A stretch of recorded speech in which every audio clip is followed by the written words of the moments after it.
देखिए वानिया भाभी, उधर आने का ये मतलब नहीं है कि मेरे दिल से हर चीज़ निकल गई। मैं सिर्फ़ और सिर्फ़ उन लोगों की हार को देखने के लिए उधर जाना चाहती थी, लेकिन अब ऐसा कुछ भी नहीं होगा। ये बात बिल्कुल तय है। जिस पर आप देखेंगे कि वानिया कहती है कि तुम बिल्कुल ठीक कह रही हो, तुम्हें ऐसा ही करना चाहिए, क्योंकि इस तरीके से तो पता चल जाएगा कबीर भाई को और उनको ऐसा लगेगा जैसे उन लोगों ने आप लोगों के साथ कुछ गलत नहीं किया है। क्योंकि किसी भी तरीके से वानिया खुश नहीं हो पा रही। वो मिशाल को ऐसे देख के आता जाता देख के काफ़ी परेशान हो चुकी है। मिशाल इतनी गलत नहीं थी जितना वानिया ने उसको बना दिया है। उसमें फिर भी कहीं ना कहीं इंसानियत बाकी थी, लेकिन अब जाकर बिल्कुल हर चीज़ ख़त्म हो गई है। आप देखेंगे कि बहुत ज़्यादा कबीर जो है वो हैरान होता है कि आखिर वानिया ऐसे कैसे कर सकती है। बातों बातों में अब उसको वो बताना शुरू कर देता है कि वो हर चीज़ के बारे में वाकिफ़ है और उसको पता चल चुका है कि क्या हुआ है और क्या नहीं हुआ।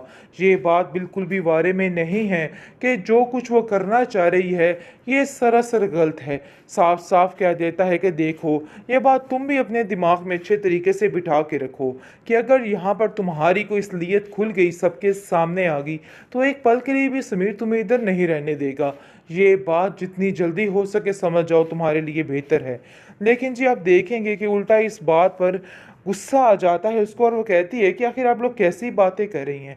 पता नहीं इन लोगों ने आपके दिमाग में मेरे खिलाफ क्या चीज़ भर दी है जिसकी वजह से आपको ऐसा लग रहा है कि मैं आप लोगों के बारे में ऐसा सोचती हूँ।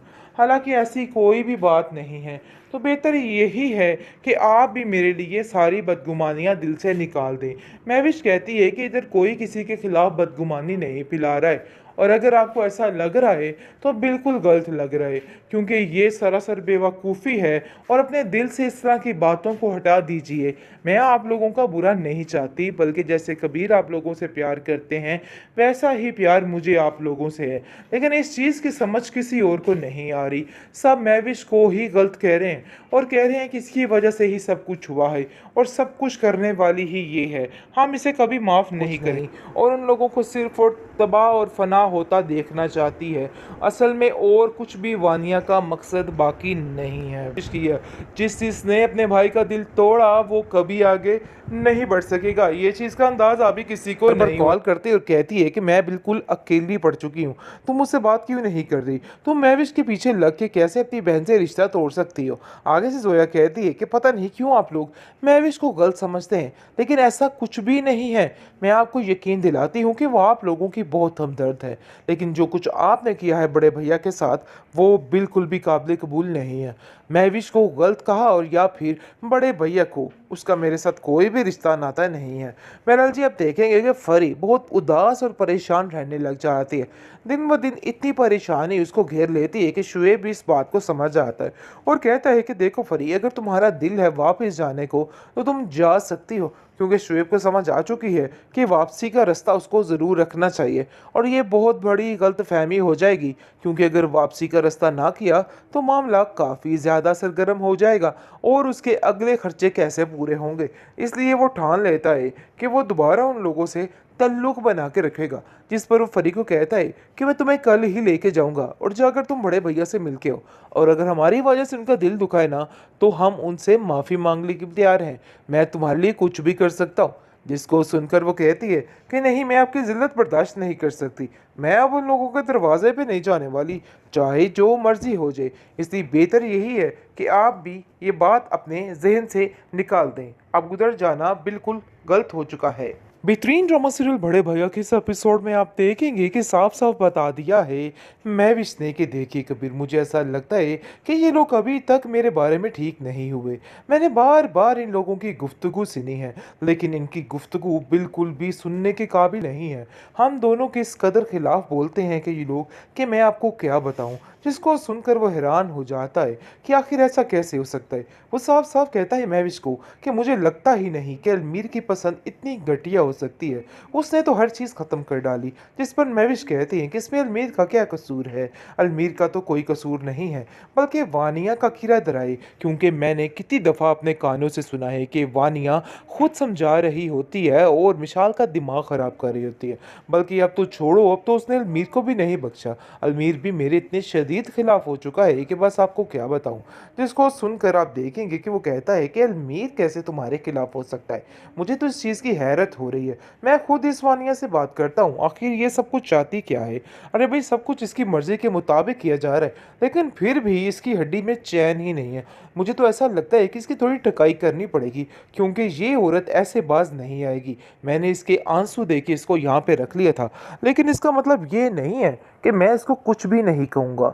लेकिन अभी ये बात महविश नहीं जानती है कि कितना बड़ा फड्डा क्रिएट किया हुआ है, और यानी कि जो भी टेंशनें गुजरी हैं वो सब कुछ वानिया की वजह से ही है। क्योंकि जब उसको अंदाज़ा हो जाएगा तो वो बहुत ज़्यादा परेशान हो जाएगी। लेकिन जी आप देखिए कि इसको ये बात बतानी चाहिए थी महविश को, ताकि महविश आगे से मोहतात रहे। अरे भाई, जो औरत जान ले सकती है किसी की वो कुछ भी कर सकती है, इसलिए ये बात ज़रूर करनी चाहिए थी। ये बात बहुत ज़्यादा ज़रूरी थी। लेकिन जी आप देखेंगे कि महविश कहती है वानिया को कि आखिर तुम्हारा मसला क्या है, तुम क्यों मेरे खिलाफ बार बार ये बातें करती हो, बार बार वर्गलाती रहती हो, आखिर तुम चाहती क्या हो। जिसको सुनकर वो कहती है कि मेरा और तुम्हारा रास्ता बिल्कुल अलग है, इसलिए मैं तुम्हें चैन सुकून से जीने नहीं दूंगी। इसलिए बेहतर यही है कि तुम अपने दिमाग को ठीक रखो और काबू में रखो। और ख़बरदार, मेरे और कबीर के बारे में आप लोगों ने कोई भी ऐसी बात की, मैं आपको कभी इस चीज़ को करने के राइट नहीं देती हूँ। जिस पर वानिया कहती है कि देखती हूँ कि तुम क्या करती हो, मैं तुम्हें चंद पल में ऐसे घर से बाहर निकलवाऊंगी कि तुम याद रखोगी। बहरहाल जी, फरी जो है वो अब कॉल करना शुरू हो चुकी है जोया को, क्योंकि अब उसको समझ आ चुकी है कि वो बिल्कुल अकेली पड़ चुकी है।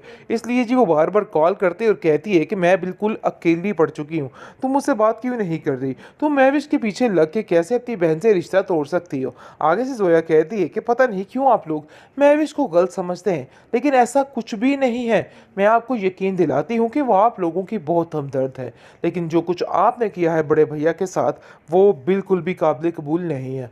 महविश को गलत कहा और या फिर बड़े भैया को, उसका मेरे साथ कोई भी रिश्ता नाता नहीं है। बहरहाल जी, आप देखेंगे कि फरी बहुत उदास और परेशान रहने लग जाती है। दिन ब दिन इतनी परेशानी उसको घेर लेती है कि शुएब भी इस बात को समझ आता है और कहता है कि देखो फरी, अगर तुम्हारा दिल है वापस जाने को तो तुम जा सकती हो, क्योंकि शुएब को समझ आ चुकी है कि वापसी का रास्ता उसको ज़रूर रखना चाहिए। और ये बहुत बड़ी गलतफहमी हो जाएगी, क्योंकि अगर वापसी का रास्ता ना किया तो मामला काफ़ी ज़्यादा सरगर्म हो जाएगा और उसके अगले खर्चे कैसे पूरे होंगे। इसलिए वो ठान लेता है कि वो दोबारा उन लोगों से तल्लुक बना के रखेगा। जिस पर वो फरी को कहता है कि मैं तुम्हें कल ही लेके जाऊंगा और जाकर तुम बड़े भैया से मिलके हो, और अगर हमारी वजह से उनका दिल दुखाए ना तो हम उनसे माफ़ी मांगने के लिए तैयार हैं।